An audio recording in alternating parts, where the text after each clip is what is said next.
So tonight's story is in honor of New York City's No Pants in the Subway Day, which...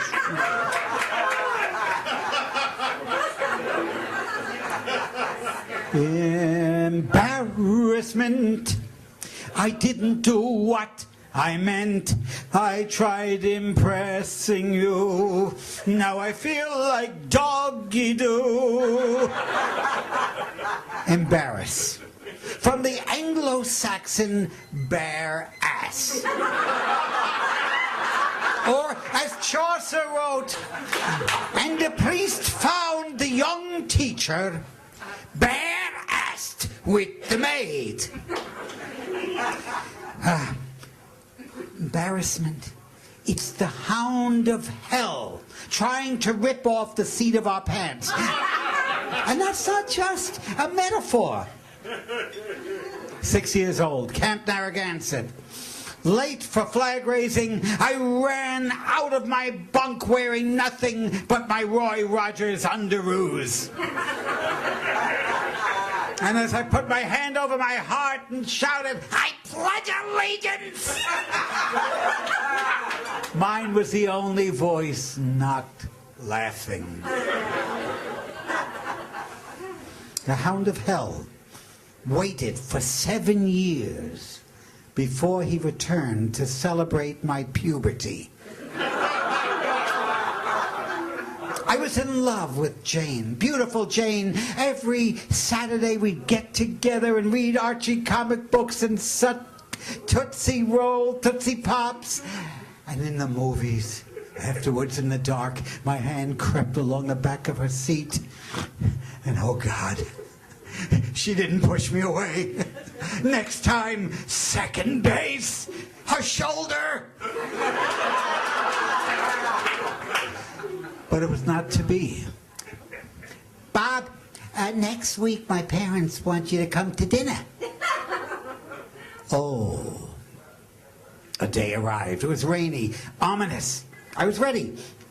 Blue shirt, new chino pants. I was cool. Oh, Bob, we've heard so much about you. Mrs. Katz was so polite as she greeted me coming into the door. Mr. Katz stared at me. His eyes were slits. Robert? I stuck out my hand, and nothing happened.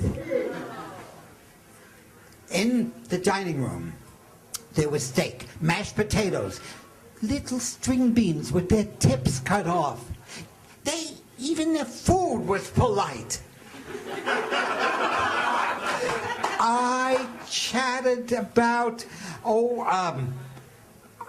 rocket ships and astronomy, and Mrs. Katz and Jane, they hung on every word of mine. And I cut my meat very careful not to use my fingers.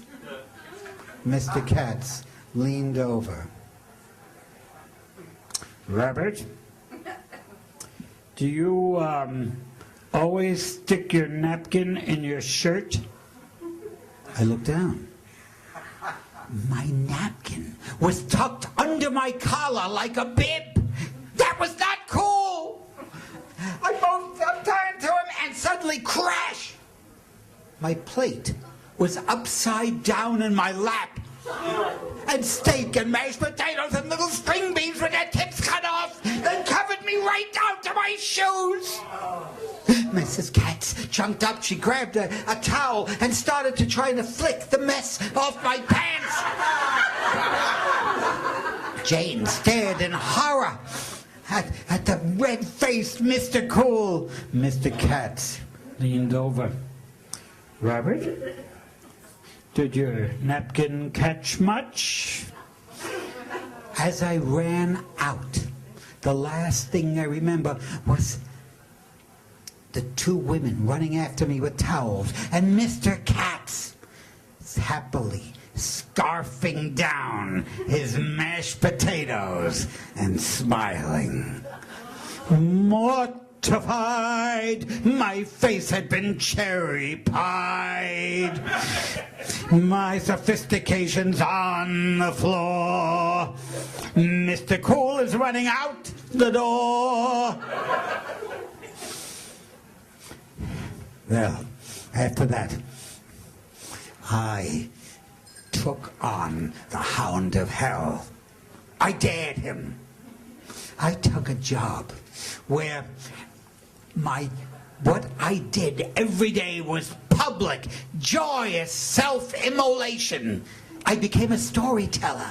I had finally beaten the Hound of Hell. He couldn't hurt me. And then, in front of my class, at the Holyoke Community College, class of co-eds, I looked down. Well, tell me, Erin, what do you think of that chapter? Who? Erin. My name is Kaylee. No, it's Erin. Kaylee, or whatever her name was, looked up at me, shook her head and said, just like my grandpa. And the whole class stared up with me in pity, and the Hound of Hell leaped, and the old teacher was found again, bare-assed in the church tower. And so, my friends, on that sad note our story ends. But dear people, you know it's true, 'cause at times you've felt like dog poo too.